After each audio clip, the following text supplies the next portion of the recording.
Bienvenidas y bienvenidos a esta nueva exploración.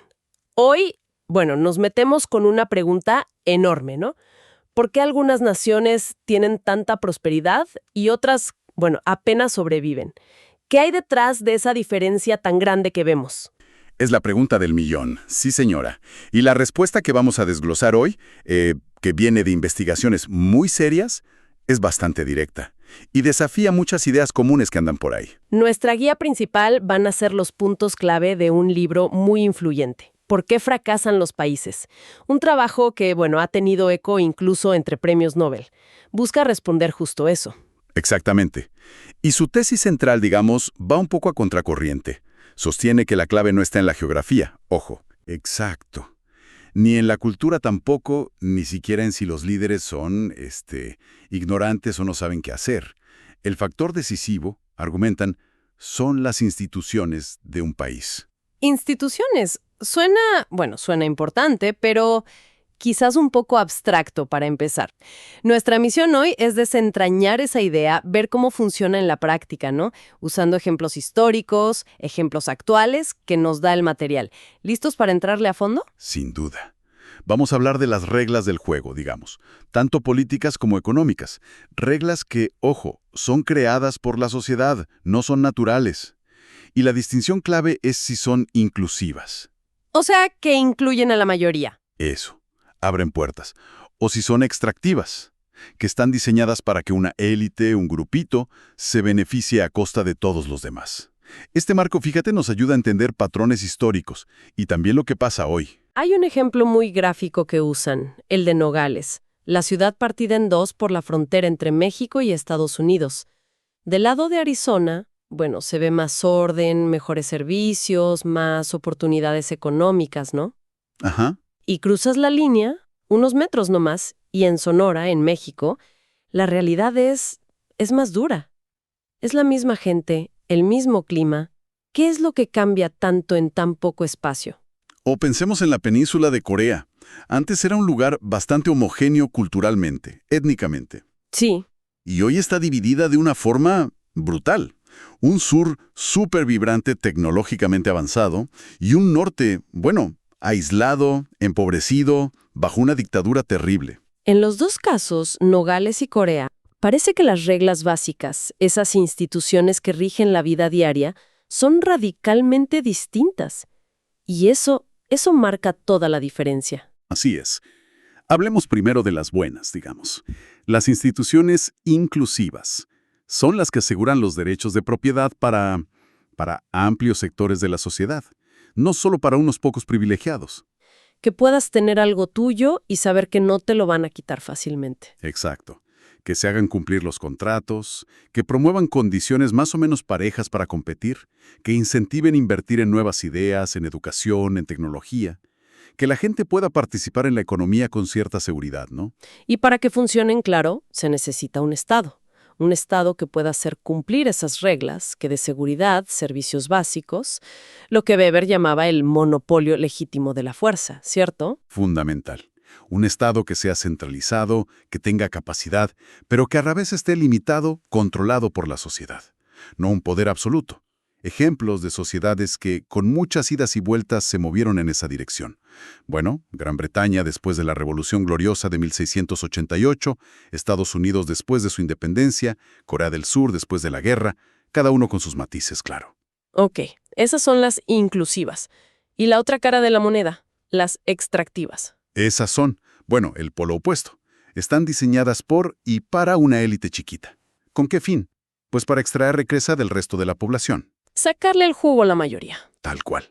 Los derechos de propiedad son inseguros para casi todos, menos para ellos. Se crean barreras para que nadie les compita y se desincentiva cualquier innovación, cualquier cambio que pueda amenazar el poder de esa élite. El material da ejemplos históricos muy claros, ¿no? La América Latina colonial, con la encomienda, la mita, sistemas que eran básicamente trabajo forzado para beneficiar a la corona y a los colonos. Correcto. O el Congo, bajo el rey Leopoldo de Bélgica. Una historia terrible. Y después también. O la Unión Soviética, Corea del Norte. La lista es larga, lamentablemente. Y como vamos a ver, este patrón de extracción, de que una élite se quede con todo, No es solo cosa del pasado, ¿eh? Pero aquí es donde uno empieza a dudar, ¿no? Porque siempre se escuchan otras explicaciones. La geografía, por ejemplo. Recuerdo a Montesquieu, que decía que el calor nos hacía perezosos. O Jared Diamond, que habló mucho de la importancia de qué plantas y animales había disponibles en cada continente. ¿No tienen algo de razón esas ideas? Son ideas que han tenido mucha influencia, sí. Pero cuando las miras de cerca, con la lupa de la historia, muestran fisuras, bastante importantes. Con la geografía, bueno, ya vimos el caso de Nogales.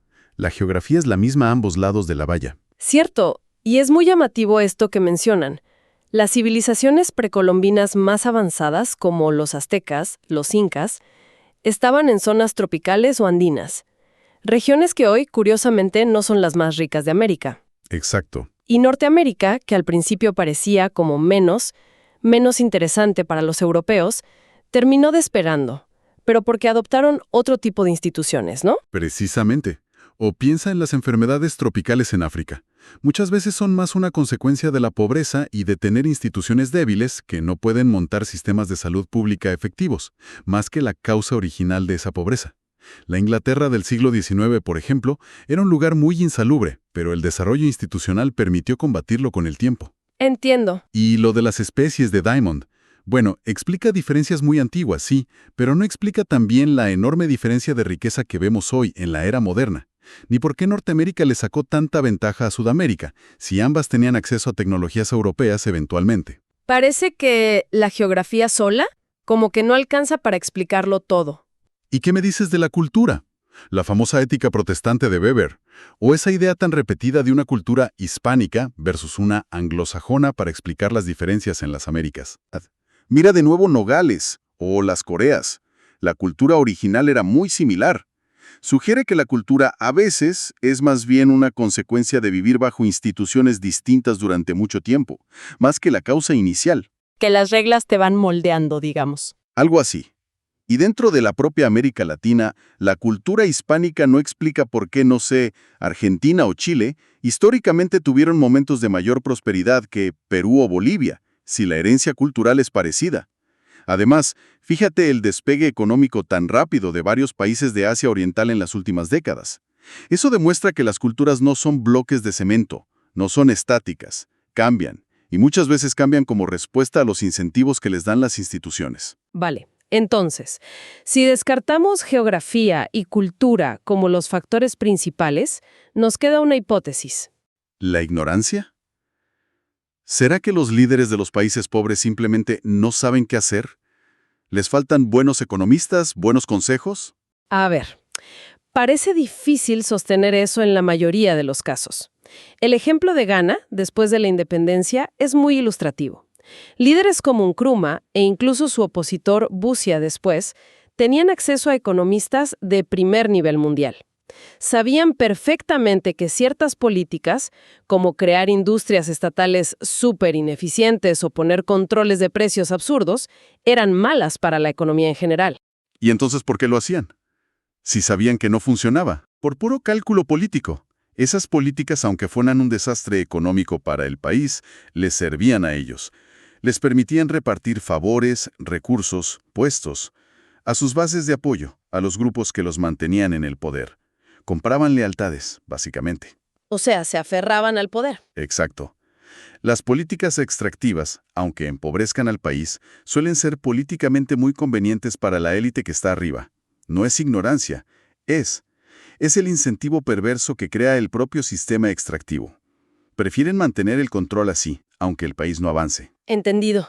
El problema no es tanto no saber qué hacer, sino que hacer lo correcto, lo que beneficiaría a la mayoría, podría costarles el poder a los que se benefician del sistema como está. Ok, entonces, si las instituciones son tan cruciales, la pregunta es, ¿cómo se forman? ¿Y cómo cambian? ¿Es posible salirse de un mal camino institucional o estamos condenados por la historia? Aquí nos metemos en el corazón de la dinámica histórica que plantea el libro. Hay dos conceptos que son fundamentales: deriva institucional y coyunturas críticas. Suenan interesantes. A ver, ¿cómo funcionan? La deriva institucional es: imagínate que las sociedades nunca están totalmente quietas. Siempre hay pequeños cambios, muy graduales. Cambios en las costumbres, en las leyes, en los equilibrios de poder entre distintos grupos, son pequeñas diferencias que se van acumulando con el tiempo. Como un río que va cambiando su curso muy, muy lentamente. Exacto. Y al principio, esas diferencias pueden parecer insignificantes, pero hacen que las sociedades lentamente vayan divergiendo, separándose un poquito unas de otras. Ok, eso es la deriva. ¿Y las coyunturas críticas? Esas son los avatares, los grandes terremotos históricos, eventos que sacuden todo. Una plaga masiva como la peste negra, una revolución, una guerra devastadora, el descubrimiento de América, el colapso de un imperio. Momentos que rompen el equilibrio existente y abren como ventanas de oportunidad para un cambio mucho más rápido y radical. Ah, y ahí es donde esas pequeñas diferencias que se acumularon con la deriva, de repente se vuelven súper importantes, ¿no? Exactamente. En una coyuntura crítica, dos sociedades que quizás antes parecían bastante similares, pero que por la deriva tenían pequeñas diferencias institucionales acumuladas, pueden tomar caminos radicalmente opuestos. Y el resultado no está escrito de antemano, ojo. Es contingente. Depende mucho de cómo interactúan las instituciones que ya existían con ese shock, con esa coyuntura crítica. Dan un ejemplo histórico muy potente para ilustrar esto. La peste negra en el siglo XIV. Un caso paradigmático, sí. La plaga barrió Europa, mató un porcentaje enorme de la población, creó una escasez de mano de obra brutal, sacudió el sistema feudal en todas partes. Pero la respuesta fue muy distinta en Europa Occidental y en Europa Oriental. ¿Por qué? Por la deriva previa. En Europa Occidental, los campesinos, por una serie de factores históricos acumulados, tenían un poquito más de poder de negociación, digamos. Las ciudades eran algo más fuertes. Entonces, ante la escasez de trabajadores, pudieron presionar y consiguieron mejores condiciones. La servidumbre empezó a debilitarse. Hay registros históricos, ¿no?, de cómo los señores o las abadías tuvieron que ceder ante las demandas de los campesinos porque no había quien trabajara la tierra. Justo. En cambio, en Europa Oriental, donde la deriva había llevado a que los señores feudales tuvieran un control ligeramente mayor sobre los campesinos, esa pequeña diferencia inicial, ¿qué hicieron? Usaron la misma crisis, la misma escasez de mano de obra para reforzar la servidumbre. ¿En serio? ¿Más fuerte todavía? ¿Sí? Impusieron lo que se llama la segunda servidumbre. Obligaron a los campesinos a trabajar aún más duro, atados a la tierra, para poder aprovechar la demanda de alimentos que venía del oeste. Fíjate, misma plaga, un shock común, pero resultados institucionales totalmente opuestos por esas pequeñas diferencias previas. Impresionante. Otro momento clave que analizan es la expansión atlántica, a partir del siglo XVI. ¿Cómo respondieron Inglaterra y España, por ejemplo? Muy diferente. De nuevo, la deriva institucional previa fue decisiva. Inglaterra para ese entonces ya tenía un parlamento, limitado, sí, pero representaba intereses más diversos que solo la corona. Comerciantes, una parte de la nobleza terrateniente con visión más comercial, y ese parlamento limitaron un poco el poder del rey. Ajá. España, en cambio, era un estado mucho más absolutista. La corona controlaba el comercio colonial con mano de hierro a través de monopolios. Y los derechos de propiedad en general eran más precarios en España. Felipe II, por ejemplo, dejó de pagar sus deudas varias veces. Imagínate la inseguridad que eso creaba. Claro. Entonces llega la coyuntura crítica, la apertura del comercio atlántico, la llegada de la plata americana. Exacto. Y en Inglaterra, esa nueva riqueza y oportunidades fortalecieron a esos grupos que ya tenían algo de voz en el Parlamento. A los comerciantes, a la gentry. Eso llevó, con conflictos y todo, eventualmente a la Revolución Gloriosa de 1688. Que consolidó el poder del Parlamento. Y creó un sistema político un poco más pluralista. Eso sentó las bases para instituciones más inclusivas, mayor seguridad jurídica para la propiedad privada, un sistema financiero más abierto y no solo para la nobleza. Ujú. Y todo eso, dicen, fue lo que finalmente preparó el terreno para que la revolución industrial naciera allí, en Inglaterra. Porque había incentivos, había seguridad para innovar, para esa destrucción creativa que mencionan. Justamente, donde lo nuevo puede reemplazar a lo viejo sin que la élite lo bloquee por miedo a perder poder. En contraste, en España, el absolutismo usó la riqueza que venía de América más bien para reforzarse a sí mismo, para financiar guerras, Mantuvo los monopolios, frenó el surgimiento de una clase empresarial amplia e independiente. Y es fascinante ver cómo, según el análisis, otros imperios de la época, el otomano, el de Austria-Hungría, la Rusia zarista, también bloquearon activamente la industrialización. Totalmente. Tenían miedo. Miedo de que las fábricas, los ferrocarriles, las nuevas ideas, trajeran también cambios sociales y políticos que amenazaran el poder absoluto de la élite. Francisco I de Austria decía que no quería ferrocarriles para que no llegara la revolución. Imagínate. Preferían el atraso económico antes que perder el control político. Es increíble. Exacto. Temían la destrucción creativa no solo en la economía, sino sobre todo en la política. Y esto nos lleva a dos patrones que se repiten mucho en la historia, según este enfoque: los círculos virtuosos y los círculos viciosos. El círculo virtuoso sería cuando las instituciones inclusivas logran establecerse y tienden a reforzarse a sí mismas, ¿algo así? Correcto. El pluralismo político, o sea, que el poder esté algo distribuido, crea controles y equilibrios. Dificulta que alguien acumule demasiado poder. Permite que haya reformas graduales para ampliar la inclusión, como pasó con las leyes de reforma electoral en Gran Bretaña o el movimiento antitrust en Estados Unidos contra los grandes monopolios. Y mencionan la importancia de los medios de comunicación libres en esto, ¿no? Crucial. Para informar a la gente, para que se pueda coordinar, para exigir cambios, para resistir abusos de poder. Ayudan a que el círculo virtuoso siga girando. Pero también está la otra cara, el círculo vicioso. Y da la impresión de que es como más común o al menos más difícil de romper. Desafortunadamente, sí. Las instituciones extractivas también tienden a autoperpetuarse, a crear su propio círculo vicioso.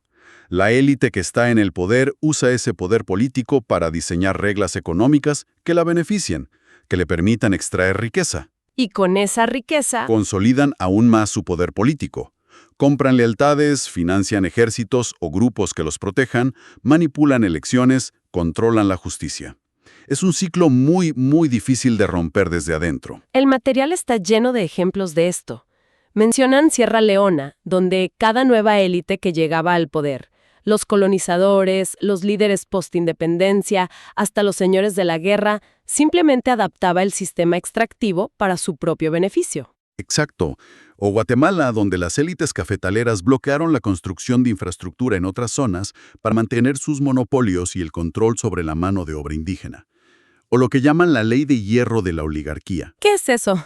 Es la idea de que, muy a menudo, cuando una élite extractiva es derrocada por una revolución o un golpe, la nueva élite que llega al poder simplemente ocupa el lugar del anterior y sigue con la misma lógica extractiva. Solo cambian las caras, pero el sistema sigue igual.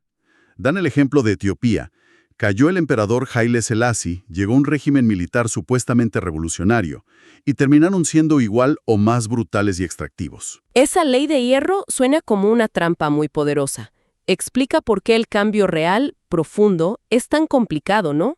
Exactamente. Es una de las razones por las que los círculos viciosos son tan persistentes. Y bueno, todo esto nos trae al mundo actual, porque estos patrones no son solo historia antigua. ¿Cómo se ven estas instituciones extractivas hoy en día? Los ejemplos que dan son, dolorosamente familiares en muchos casos. Sí, lamentablemente los vemos en contextos muy diferentes. Mencionan Zimbabue bajo Mugabe, con el partido gobernante ZANU-PF controlando todo, la economía, las elecciones, usando la intimidación. El ejemplo extremo de que Mugabe ganó la lotería estatal es casi una caricatura de la extracción. O Sierra Leona, de nuevo. Cómo la extracción que ya existía en la colonia continuó después de la independencia, con juntas de comercialización que pagaban precios bajísimos a los agricultores para financiar a la élite, y cómo eso desembocó en una guerra civil terrible por el control de los diamantes y otros recursos. Una tragedia. O Colombia, un caso complejo, con zonas enormes del país donde el Estado central tiene poca presencia. Y ahí, grupos armados ilegales como los paramilitares ejercen el control real. Extraen rentas, cobran impuestos, controlan contratos, influyen en elecciones, a veces en alianza con políticos locales o incluso nacionales, y generan una violencia y un desplazamiento terribles. Exacto. Es un ejemplo de cómo la falta de un Estado efectivo y la persistencia de poderes locales extractivos impiden la consolidación de instituciones inclusivas a nivel nacional. O Argentina, otro caso. A pesar de tener una fachada muy europea en Buenos Aires y momentos de prosperidad, arrastra una historia de mucha inestabilidad institucional. Crisis económicas recurrentes, como el Corralito del 2001, que mostró la fragilidad. Ujú.